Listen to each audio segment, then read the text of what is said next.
वेगकता प्राप्त होते.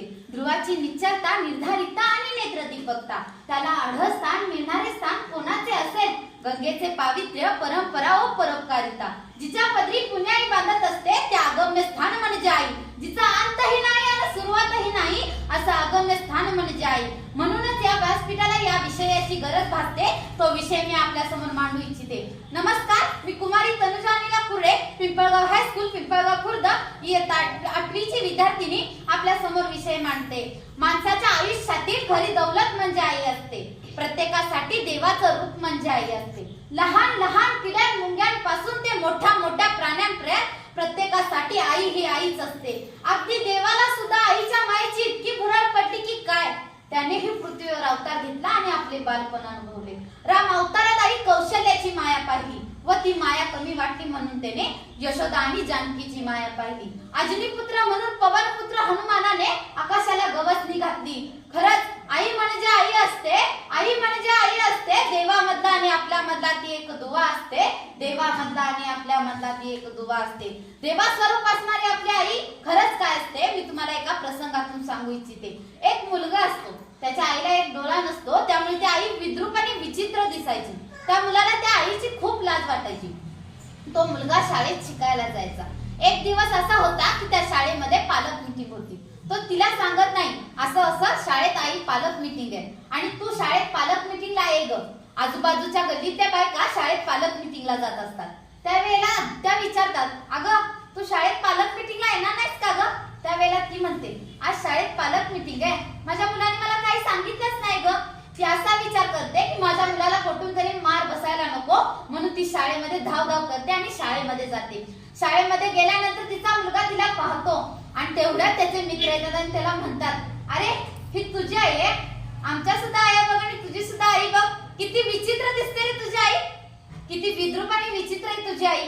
त्यावेळेला तो मुलगा तिच्यावर चिडतो, आई मी तुला सांगितलं होतं का तू माझ्या शाळेत पालक मीटिंगला ये म्हणून? त्यावेळेला ती आई निराश होते आणि घरी जाते. तो मोठा होतो, शिकतो, कॉलेजला जातो. कॉलेजला गेल्यानंतर त्याची महत्त्वाचे कागदपत्र तो घरीच विसरून कॉलेजला जातो. त्या कागदपत्रांशिवाय त्याचं कॉलेजमधलं एकही काम होणार नसतं. त्या आईला कुठून तरी कळतं की माझ्या मुलाचं एकही काम त्या कागदपत्रांशिवाय होणार नाही. ती धाव करत जाते कॉलेजमध्ये. कॉलेजमध्ये गेल्यानंतर तिथे तिला पाहतो आणि तेवढ्यात त्याचे मित्र त्याला म्हणतात, अरे ही तुझी आई आहे, किती विद्रूप आणि किती विचित्र दिसते रे तुझी आई, अशी कोणाची आई असते का?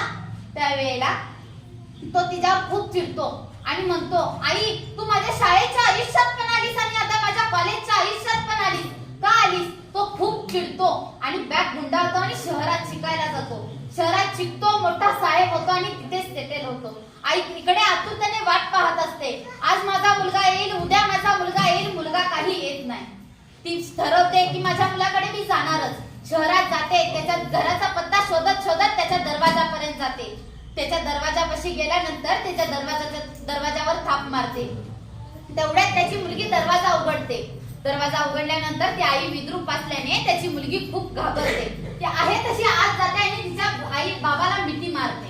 तो सुद्धा घाबरतो, एवढं काय माझ्या दरवाजा समोर आले, पाहतो तर काय आई समोर. ती आई तिला म्हणतो, तू इथं सुद्धा आलीसच? त्यावेळेला ती आई म्हणते, माफ करा साहेब, मला चुकीचा पत्ता गावला वाटतं आणि मी चुकीच्या घरात आले वाटतं. ती आहे तशी जाते गावी. गावी गेल्यानंतर थोड्या दिवसांनी त्याचा गावामध्ये सत्कार असतो. गावामध्ये सत्कार आहे तिला कळतं आणि ती ठरवते की माझ्या मुलाला मी मन भरून आणि माझ्या मुलाला मी डोळे भरून पाहणार. आणि ती त्या दिवशी एका कोपऱ्याला बसते आणि आपल्या मुलाला डोळे भरून आणि मन भरून पाहते आणि ती तिथेच चक्कर येऊन पडते.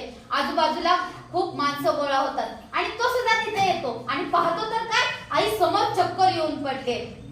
तो तिच्या जवळ जातो आणि ती आई डोळे उघडते आणि त्याला म्हणते, बाळा मी तुझ्या आयुष्यातील तुला एक सत्य सांगू इच्छिते. तू लहान होतास त्यावेळेला मी तुला डोळा दिला, मी तुला डोळा दिला आणि मी विद्रूप झाले. मी जर हे आता जर जग सोडून जात असले तर मी तुझ्या सोबत राहून हे सुंदर जगाचा आनंद घेणार आहे, या सुंदर जगाचा आनंद घेणार आहे. त्याच क्षणी त्या मुलाच्या डोळ्यातून पाणी येतं आणि त्याची आई तिथेच मृत्यू पावते. खरंच आई म्हणजे आई असते. आई म्हणजे आई असते. देवामधला आणि आपल्यामधला ती एक दुवा असते. देवामधला आणि आपल्यामधला ती एक दुवा असते. अरे लोक म्हणतात की जीवनातून एक माणूस गेल्यानंतर जीवन तिथंच थांबत नाही. अरे लोक म्हणतात की जीवनात